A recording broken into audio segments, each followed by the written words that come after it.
మీరు మేలా ఫీమేల్ ఇవన్నీ సంబంధం లేదు.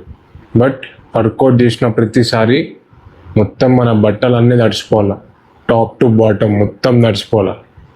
ఎందుకు చెప్తున్నా అంటే ఎప్పుడైతే మనం బాడీలోకి వెళ్ళి స్వెట్ చెమట అనేది బయటికి పంపిస్తామో మన బాడీలో ఉన్న టాక్సిన్స్ కానీ మనం ఏదైతే తిరిగిన హార్మ్ఫుల్ బ్యాక్టీరియా ఏదైతే ఉందో బయటికి వెళ్ళిపోతుంది స్వెట్ రూపంలో.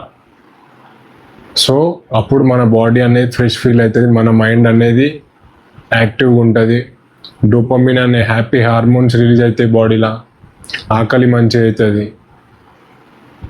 నిద్ర ఏదైతుందో చిన్న పూరంలా వండుకుంటాను, ఎంత మంచి నిద్ర వస్తుంది. ఎప్పుడైతే నువ్వు స్వెట్ బయటికి పంపించినావు అంతసేపు నా అవే 10 reps 20 reps 30 reps అది కాదు, బాడీలోకి వెళ్ళి స్వెట్ బయటికి పంపిస్తే బ్రెయిన్ ఫాగ్ అనేది తగ్గుతుంది.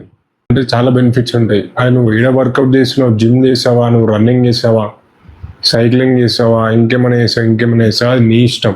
ఏదైనా అని స్టార్ట్ చేసినా నీకు అర్థమవుతుంది, వేరే వాళ్ళని చూస్తే నీకు అర్థం కాదు, నువ్వు స్టార్ట్ చేసినా నీకు తెలుస్తుంది. నెక్స్ట్ వీడియోలో కలుద్దాం.